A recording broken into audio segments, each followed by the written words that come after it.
Hello student, this is Ritu here from Meritorious School Mahali. So today we are going to continue our last topic, that is solution of system of linear equation, right? Last video में हम लोगों ने सीखा था that how to find with the consistency or inconsistency of any linear equation. Now today we will discuss the topic that is how to find the solution of linear system of equation, right? जैसे कि मैंने आपको last video में भी बताया था कि हम लोग किसी सिस्टम ऑफ लिनियर इक्वेशन को इस मेथड में लिख सकते हैं, A X is equals to B में, राइट? जो ए होता है वो मैट्रिक्स होता है, depend upon the unknown variables. अगर तो 2 अननोन वेरिएबल है तो 2x2 का मैट्रिक्स, और अगर 3 अननोन वेरिएबल है तो 3x3 का मैट्रिक्स, राइट?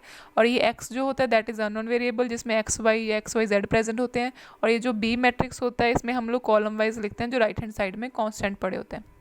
क्लियर है जी? तो जिस तरह के आप देख सकते हो कि एक्स इस साइड ही रह गया और जब ए दूसरी साइड जाएगा that is A inverse B, right? तो X is equals to A inverse B हो गया.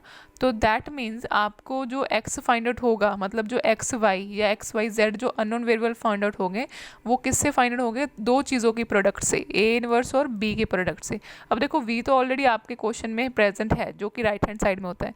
जो मेन दिक्कत फाइंड आउट करने की है दैट इज ए इनवर्स. तो how we find the A inverse, right? तो स्टार्ट करते हैं. ए इनवर्स का जो फॉर्मूला होता है that is 1 by determinant of A into adjoint A. आपको डिटर्मिनेंट ए भी निकालना आता है और एडजॉइंट ए भी निकालना आता है. तो वो निकालने के बाद हम लोग उनकी मल्टीप्लाई करेंगे and then we have A inverse. Clear है जी? तो जो ए इनवर्स की वैल्यू आएगी आप उसको यहाँ पुट कर दोगे. जैसे कि आप देख सकते हो मैंने इसको एक मैट्रिक्स सेलेक्ट कर लिया सी, वो सी मैंने पुट कर दिया यहाँ पे. तो एक्स इज इक्वल्स टू सी और बी. आपके उसके बाद आप क्या करोगे? इन दोनों मैट्रिक्स की कर दोगे मल्टीप्लाई, और मल्टीप्लाई करने के बाद जो आंसर आएगा that will the values of X Y Z जो आपको चाहिए. क्लियर है जी?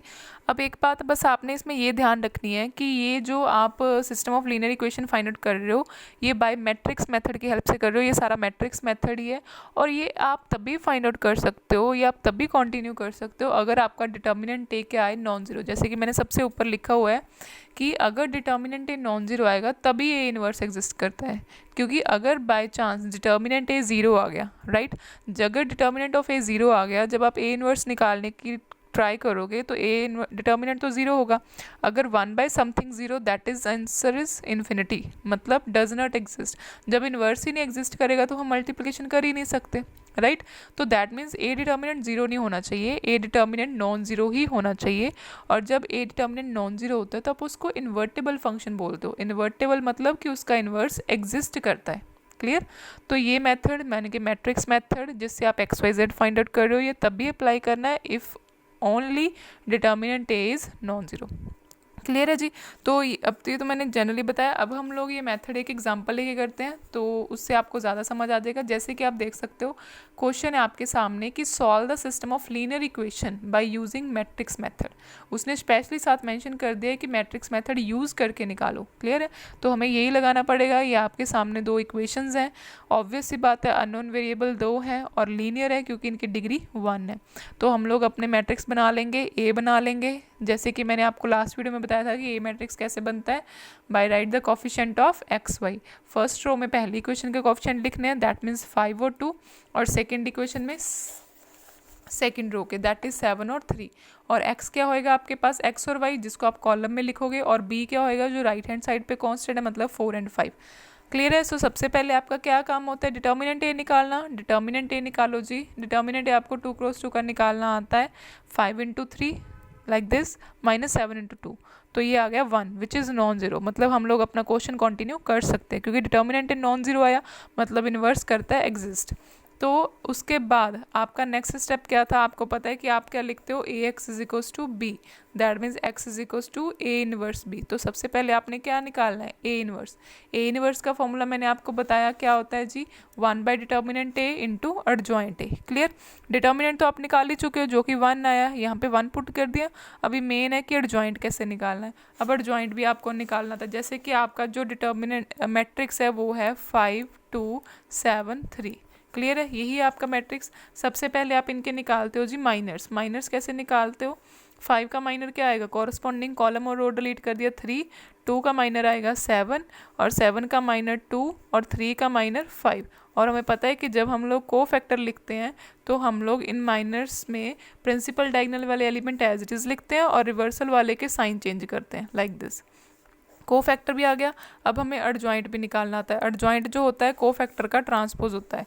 कोफैक्टर मैट्रिक्स का जब आप ट्रांसपोज करोगे you get 3 - 7 and -2 5, just interchange the row and column. तो ये आ गया एडजॉइंट, जैसे कि आप देख रहे हो हम लोगों ने यहाँ निकाला हुआ है एडजॉइंट। तो बस फिर एडजॉइंट भी आ गया, डिटर्मिनेंट भी आपका 1 आ चुका था, दोनों की वैल्यू आप पुट करो यहाँ इस इक्वेशन में ए इनवर्स में, तो आपका यहाँ से निकल के आ गया ए इनवर्स। इस 1 को अंदर मल्टीप्लाई करो चाहे ना करो सेम ही बात है, तो ए इनवर्स आ गया। अभी आपका क्वेश्चन खत्म नहीं हुआ। अगर तो आपने फाइंड आउट करना होता इनवर्स जस्ट, तो आपका क्वेश्चन यहीं पे ख़त्म था, बट उसने तो पूछा है हमसे सोल्यूशन मतलब एक्स वाई जेड, तो हम लोग वही अप्लाई करेंगे, X is equals to A inverse B. तो देखो एक्स को आपने लिखा एक्स वाई, ए इनवर्स की आपने वैल्यू पुट कर दी और बी भी आपने वैल्यू पुट कर दी यहाँ से 4 और 5। उसके बाद मल्टीप्लिकेशन आपको करनी आती है फर्स्ट रो की फर्स्ट कॉलम के साथ, दैट इज़ 12 - 10 देन -28 प्लस के 25, क्योंकि जब आप मल्टीप्लाई करते हो तो प्लस का साइन पड़ता है बीच में। क्लियर? तो सॉल्व होकर ये आ गया 2 पॉजिटिव और ये आ गया -3। अब ये इक्वल मैट्रिक्स है तो कॉरस्पॉन्डिंग एलिमेंट्स आर इक्वल, मतलब एक्स की वैल्यू 2 और वाई की value 3 and this is your answer. Clear है? मैं दोबारा रिपीट कर देती हूँ। जब आपने क्वेश्चन स्टार्ट किया सबसे पहले आपका काम है डिटर्मिनेंट निकालना। अगर डिटर्मिनेंट नॉन जीरो आया देन आप कंटिन्यू करोगे अपना क्वेश्चन, क्योंकि अगर डिटर्मिनेंट नॉन जीरो आता है तभी इन्वर्स एग्जिस्ट करता है। क्लियर? तो सबसे पहले आपने इन्वर्स फाइंड आउट किया, राइट? जो इन्वर्स फाइंड आउट करके आया जस्ट उसकी मल्टीप्लिकेशन कर दो बी मैट्रिक्स के साथ, जो आपने स्टार्टिंग में क्वेश्चन से लिखा था, उनकी मल्टीप्लाई करो then you get X and Y. अब ये तो था 2 क्रॉस 2 में, अगर आपने 2 क्रॉस 2 में करना हो, सिमिलरली आप 3 क्रॉस 3 में भी कर सकते हो। अगर आपको कोई भी क्वेश्चन 3 क्रॉस आ जाए सेम एज इट इज़ करना है, बस फ़र्क उसमें क्या होएगा, एक एक्स्ट्रा अननोन वेरिएबल आ जाएगा दैट इज़ जेड। क्लियर है? तब आपने उस क्वेश्चन में क्या फाइंड आउट कर लेना है, एक्स वाई जेड, बाकी same as it is question ऐसे करना है।